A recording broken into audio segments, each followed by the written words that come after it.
नमस्कार किसान भाइयों, मैं रोहित कौशिक और आपको दिखा रहा हूँ अपना ये ऑर्चर्ड जो इस बार ही तैयार किया है।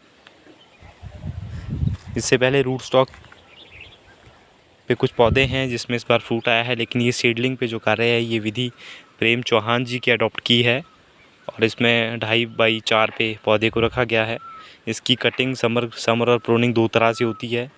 इसको हमें पौधे को ज़्यादा एक दूसरे से टच ना करते हुए इस पर, जैसे ये आपको ब्रांच दिख रही है, तो इस पर यहाँ पे 6 इंच पे इसमें कट मार देना होता है कि पौधे को हमने ज़्यादा बढ़ाना नहीं है और हर स्टेम पे हमने फ्रूट लेना है। ये विधि प्रेम चौहान जी की है और उसी विधि को मैं फॉलो कर रहा हूँ। तो दूसरी तरफ आप देख रहे होंगे कि ये ब्लैक कम्बर है और रेड ब्यूट है, तो पलम है। तो इसकी भी अभी 2 माह का पौधा है और हाइट करीब 5.5 फीट चली गई है। इसमें भी अभी लोबिया लगाया गया है। ये देखें आप, लोबिया इसमें लिया गया है, वो इसलिए कि अभी तो फल ने कुछ देना नहीं है, तब तक के लिए इसमें ये जिसे हम जंभा कहते हैं वो लगाया गया है ताकि इसमें ये चढ़ जाए। और ये जो आपको दिख रहा है ये है प्रेम चौहान जी की विधि से लगाए 550 पौधे सेब के। इस पे जो भी कट कार्य है, जो भी होना है, वो उन्हीं के मार्गदर्शन में होना है, उन्हीं से हमने सीखना है। और अभी इस विधि का हमें पता नहीं है क्योंकि ये हमारे लिए नई है। और मैं ये समझता हूँ कि अगर हम नेचुरल तरीके से, जैसा मेरा कार्य रहता है नेचुरल तरीके से कृषि को करना, उस ढंग से अगर हम इसको करते हैं और इसमें बिना जहर डाले हम अपना जो फ्रूट है वो तैयार करते हैं, तो एक तो हमारी ज़मीन ख़राब नहीं होती है, दूसरा स्कैब और जितने भी ये रूट बोरर जैसी समस्या आ रही है, ये जितना ज़्यादा मात्रा में हम जहर कर रहे हैं उससे एक बीमारी हमारी ख़त्म होती है, दूसरी शुरू होती है।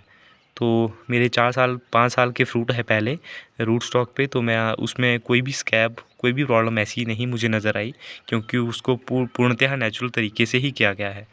आप लोगों से मेरा यही अनुरोध है कि हमें नेचुरल फार्मिंग करनी चाहिए और अपने स्वास्थ्य को भी और अपने धरती माता को भी गंदा करने से अगर हमने बचाना है, स्वच्छ रखना है, तो हमें इस तरीके की खेती करनी चाहिए। आपको थोड़ा जूम करके दिखाने की मैं कोशिश करूँगा। अभी अगर देखने में ये लग रहा है मानो ये एक नर्सरी हो, इतने नज़दीक पौधे लगाए हों, लेकिन इसकी जो हम प्रॉपर तरीके से कटिंग प्रूनिंग समर और विंटर दोनों तरीके से करेंगे। अभी 2 महीने के पौधे हैं, अगस्त सितंबर में इसकी पहली पिंचिंग भी होनी है और अगले साल से इसका कार्य हो जाना है प्रूनिंग का। तो उसके लिए मैंने निवेदन किया है प्रेम चौहान जी से, तो वो आशा है कि मेरी फील्ड पे आएंगे और हमें जागरूक करेंगे, क्योंकि हमारा यहाँ का जो ज़्यादा डिपेंडेंसी है वो ज़्यादा रहती है सब्जियों पे, जिसमें शिमला मिर्च, टमाटर,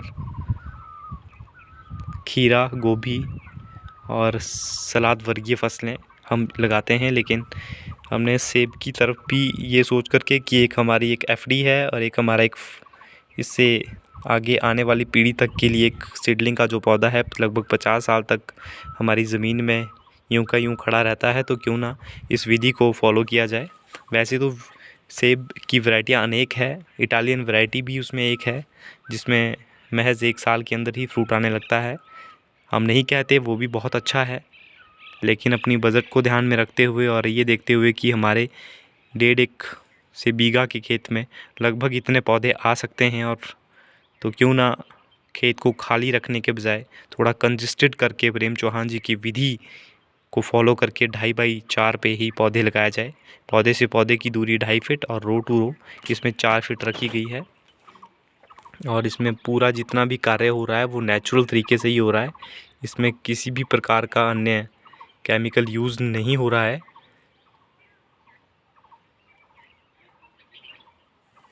तो मेरा आप सभी से ये अनुरोध है कि हमें अगर अपनी ज़मीन में अच्छा तापक्रम बनाए रखना है, स्वास्थ्य उसका ठीक रखना है, तो हमें नेचुरल फार्मिंग में भी हर हफ्ते स्प्रे करनी होगी, हर हफ्ते का एक शेड्यूल बना करके।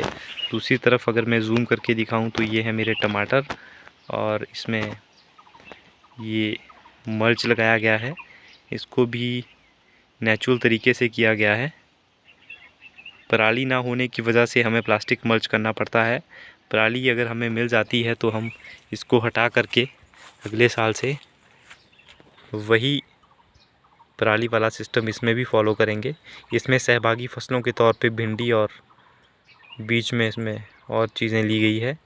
और इसमें आपको जो ये हिलता दिख रहा है, ये एक तरह का फेरोमोन स्टिकर वेजिटेबल जो हमारे फ्रूट में कीट आता है उसके निदान के लिए इस तरह के लगाए जाते हैं, ताकि इसमें आकर के वो चिपक जाए। और काफ़ी ज़्यादा मात्रा में इसमें चिपके भी हैं, मरे भी हैं। बाकी नेचुरल दवाइयों का जो प्रयोग है वो हर हफ्ते इसमें किया ही जाता है। तो अभी धूप बहुत तेज़ है, इसलिए मैं थोड़ा सा क्लियरिटी फ़ोटो में आए, इसलिए थोड़ा सा दूर से आपको जूम करके दिखाने की अपने ऑर्चर्ड को ये कोशिश कर रहा हूँ। ये चलने का ये रास्ता बनाया गया है यहाँ से, और इसमें टोटल ड्रिप इरिगेशन माध्यम किया गया है। और हर लाइन में इसमें कैप्सिकम लगाई गई है। लगभग 5000 के करीब इन पौधों के बीच में कैप्सिकम लगाई गई है। अगर मैं टोटल कैप्सिकम की बात करूं तो इस वर्ष मैंने 15,500 पौधा कैप्सिकम का लगाया है।